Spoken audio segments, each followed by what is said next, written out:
I'm Debbie. Welcome to Bible study. Today we are in chapter 2 of the book of Hebrews. We're going to read a lot about how Jesus was made fully human. And because he was made of flesh and blood, he can empathize and understand what we go through as humans. So if you're ready to Bible study with me, let's go.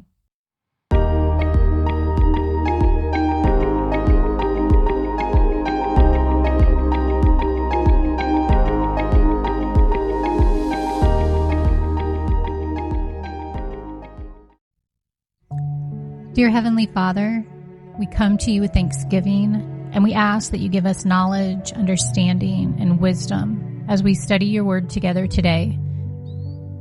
Do your work in us in your perfect timing, and help us to be sensitive to your leading in our lives. Give us a fresh insight, and let us leave today's study with a new perspective.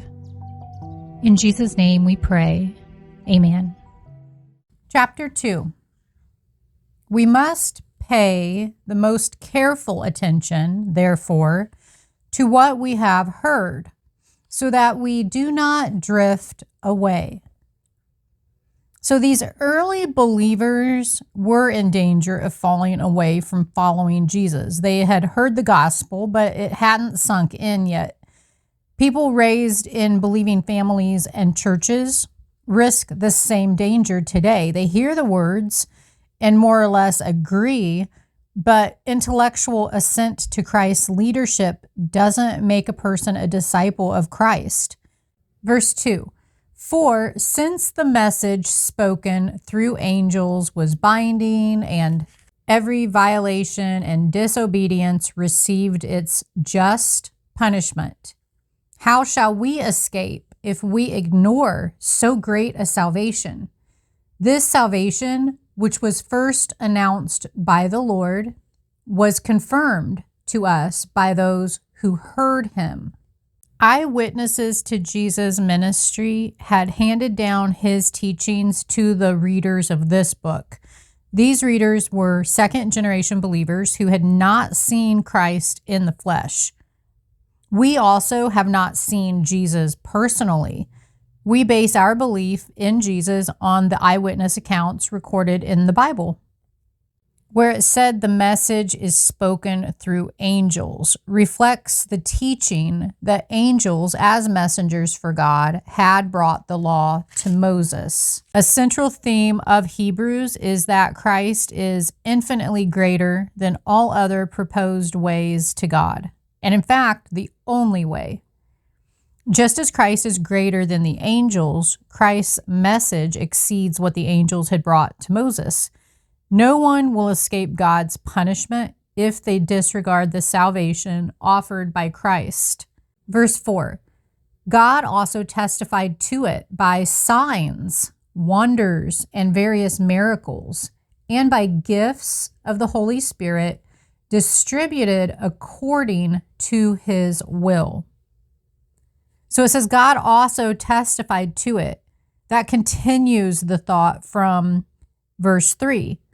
Those who had heard Jesus speak and then passed on his words also had the truth of their words confirmed by signs, wonders, and various miracles, and by the gifts of the Holy Spirit.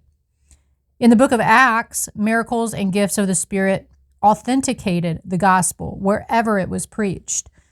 Paul, who discusses spiritual gifts in Romans and also 1 Corinthians and in Ephesians, he taught that they were given to build up the church, making it strong and mature.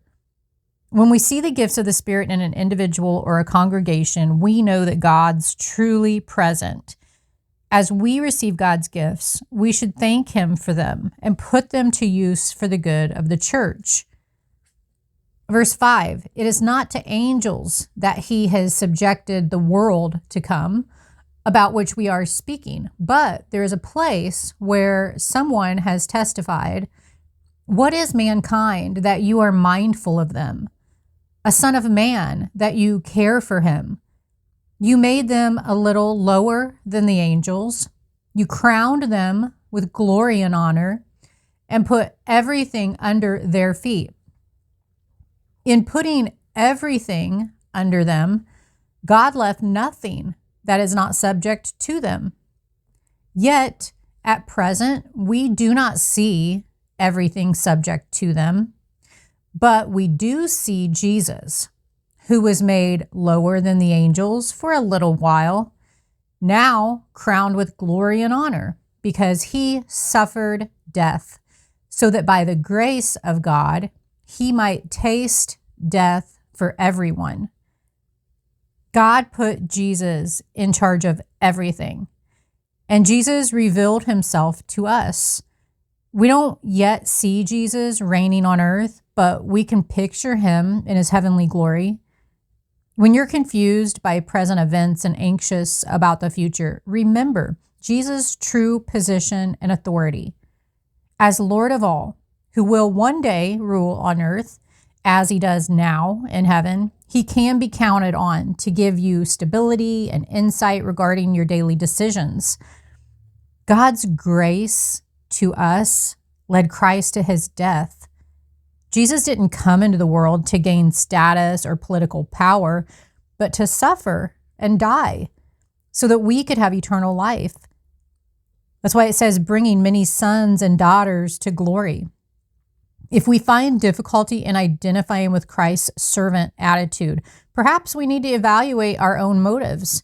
Are we more interested in power or participation, dominating or serving, getting or giving? Verse 10, in bringing many sons and daughters to glory, it was fitting that God, for whom and through whom everything exists, should make the pioneer of their salvation perfect through what he suffered.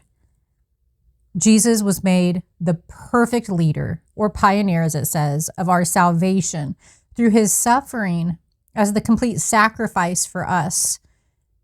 Jesus didn't need to suffer for his own salvation because he was God in human form. He perfectly obeyed God through his own painful crucifixion to finalize our salvation. When we suffer, we carry on Jesus' work.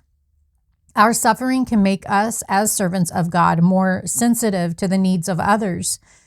People who have dealt with pain are able to reach out with compassion to others who hurt. And if you have suffered, ask God to use your experience to help others. Verse 11, both the one who makes people holy and those who are made holy are of the same family. So Jesus is not ashamed to call them brothers and sisters. He says, I will declare your name to my brothers and sisters. In the assembly, I will sing your praises. And again, I will put my trust in him. And again, he says, here am I and the children God has given me. We who have been set apart for God's service, cleansed and made holy or sanctified, sometimes you see it called, by Jesus, now have the same Father that he has. Jesus has made us his brothers and sisters.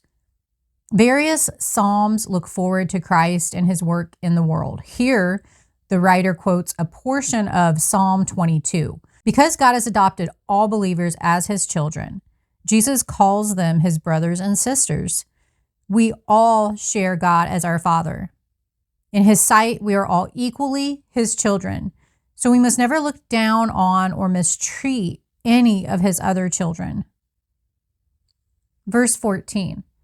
Since the children have flesh and blood, he too shared in their humanity, so that by his death he might break the power of him who holds the power of death, that is, the devil, and free those who all their lives were held in slavery by their fear of death. It was a necessary part of God's plan that Jesus become human, or flesh and blood, to die and rise again in order to destroy the devil's power over death. By doing this, Christ delivered us from eternal death and he freed us to live with him. When we belong to God, we needn't fear death because we know that death opens the doorway into eternal life. Jesus defeated death, so all who dread death can find the hope that Christ's victory brings. How can you share this certainty with others that are close to you? Verse 16, for surely it is not angels he helps, but Abraham's descendants. For this reason, he had to be made like them, fully human in every way, in order that he might become a merciful and faithful high priest in service to God, and that he might make atonement for the sins of the people. In the Old Testament, the high priest was the mediator between God and his people, and his job was to regularly offer the animal sacrifices according to the law and to intercede with God for forgiveness of the people's sins. But now we have Jesus Christ as our high priest. He bridges that gap between us and our Holy Father. Having lived as a human being, he understands our weaknesses. He has once and for all paid the penalty for our sins by his own sacrificial death or atonement, and he has restored our broken relationship with God. We are released from sin's domination and controlling power when we commit ourselves fully to Christ. That means trusting completely in what he has done for us. Verse 18, because he himself suffered when he was tempted, he is able to help those who are being tempted. Knowing that Jesus suffered pain and faced temptation helps us face our trials. Jesus understands and empathizes with our struggles because he faced them as a human being, just like us. We can trust Christ to help us survive suffering and overcome temptations.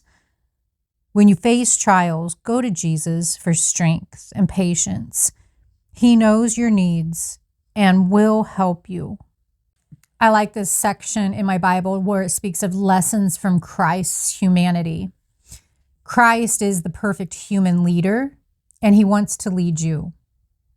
Christ is the perfect model, and he is worth imitating. Christ is the perfect sacrifice, and he died for you. Christ is the perfect conqueror, and he conquered death to give you eternal life. Christ is the perfect human high priest, and he is merciful, loving, and understanding. God, in Christ, became a living, breathing human being. And the book of Hebrews points out many reasons why this is so important. If you enjoyed this Bible study, please hit the like button and click on the next video. We will continue in chapter 3, and we're going to read about how Jesus is greater than Moses. And there's going to be a warning against unbelief. See you in the next video.